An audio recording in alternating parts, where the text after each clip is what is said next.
Alléluia, chers frères et sœurs dans le Seigneur Jésus-Christ. Vous avez le frère Isaac Kounou, suprême évangéliste au lit.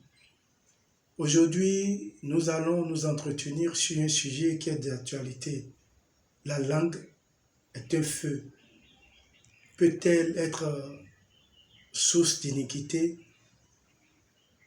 Nous savons tous que beaucoup des péchés, nombreux sont les péchés que nous commettons par la langue, par la parole. Dans la Bible, un des exemples vraiment qui montre que la langue peut nous faire gagner le paradis ou la langue peut nous donner l'enfer est l'exemple de Jésus-Christ sur la croix. Dans l'évangile selon Saint Luc, en son chapitre 23, à partir du 38e verset, nous lisons ceci.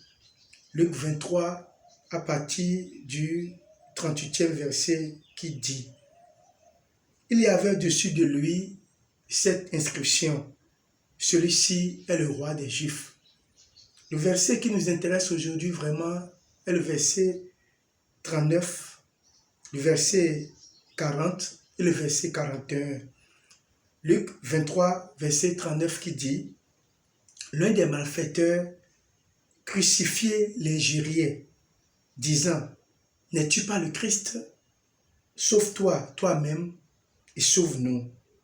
Le verset 40 de Luc 23 dit: Mais l'autre le reprenait et disait: Ne crains-tu pas Dieu, toi qui subis la même condamnation?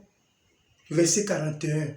Pour nous, c'est justice, car nous recevons ce qu'ont mérité nos crimes, mais celui-ci n'a rien fait de mal. Et il dit à Jésus: Souviens-toi de moi quand tu viendras dans ton règne. Le verset 43 de Luc 23, Jésus lui répondit: Je te le dis en vérité, aujourd'hui tu seras avec moi dans le paradis. Cette leçon de vie nous interpelle tous. La langue, le savoir parler, le comportement, comment parler, comment recevoir la bénédiction et comment on peut recevoir la malédiction à cause de sa langue.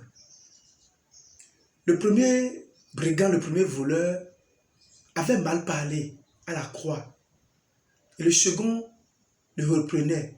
Nous sommes fautifs. Lui, il est innocent et Jésus-Christ l'a béni. Luc 23, verset 43. Jésus lui répondit: Je te le dis en vérité, aujourd'hui tu seras avec moi dans le paradis. Lui qui était brigand, parce qu'il a su parler, parce qu'il a appris à parler, parce qu'il a appris à remuer sa langue, il s'est retrouvé au paradis, il a gagné le paradis. Chers frères et sœurs dans le Seigneur Jésus-Christ, cet exemple sur la croix parle à tous les hommes, parle à toutes les femmes, tous ceux qui sont chrétiens, que par la langue, nous pouvons recevoir la grâce. Et par la grâce, par la langue, nous pouvons être aussi disgraciés. Le premier voleur n'avait pas su maîtriser sa langue. Le second voleur a su parler et par sa langue, il a gagné le bonheur. L'exemple de Anne, la mère de Samuel, la femme de Elkana, est aussi l'un des exemples que nous pouvons donner aujourd'hui pour le savoir parler.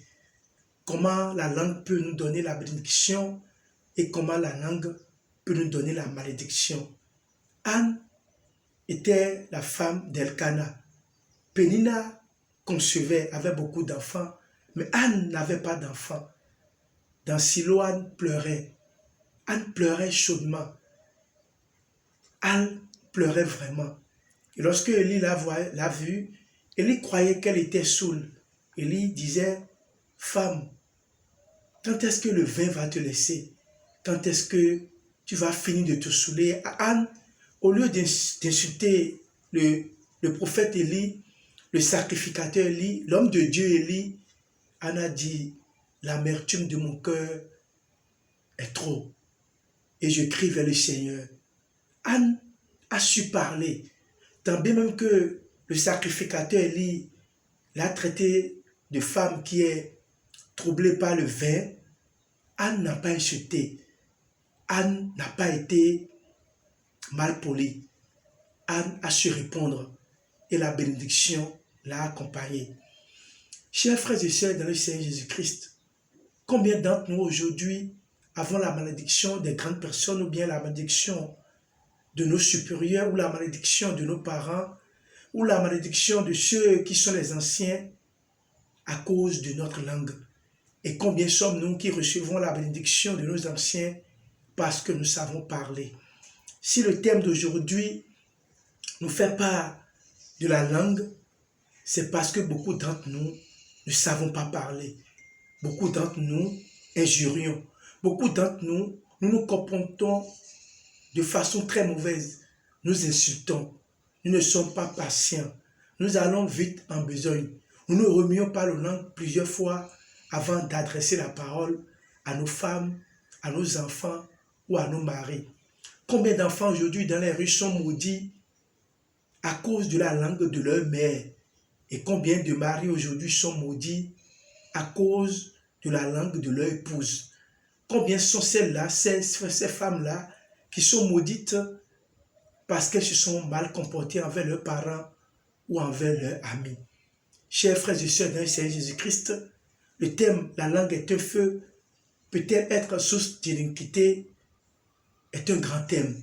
Et ce thème passe vraiment aujourd'hui sur tous les réseaux sociaux pour que nous puissions comprendre, nous pouvons cerner l'importance du savoir parler, mûrement réfléchir avant de faire sortir les mots que nous pensons.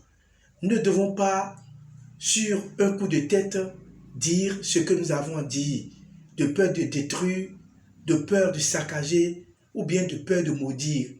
Chers frères et sœurs dans le Seigneur Jésus-Christ, nous parlons tous de façon bien.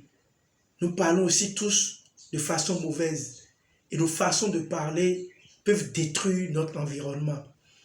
Notre façon de parler peut aussi arranger la société.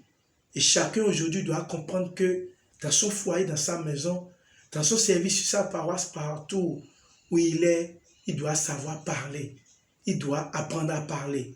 Nous devons apprendre à parler.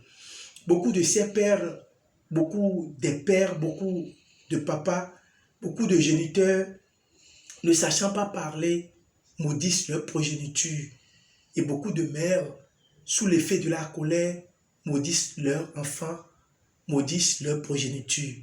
Que l'Éternel nous fasse grâce et que dans nos allers-retours, que pour le court instant que nous avons à vivre sur cette terre, que nous ménageons nos paroles, que nous tournons plusieurs fois notre langue avant de parler.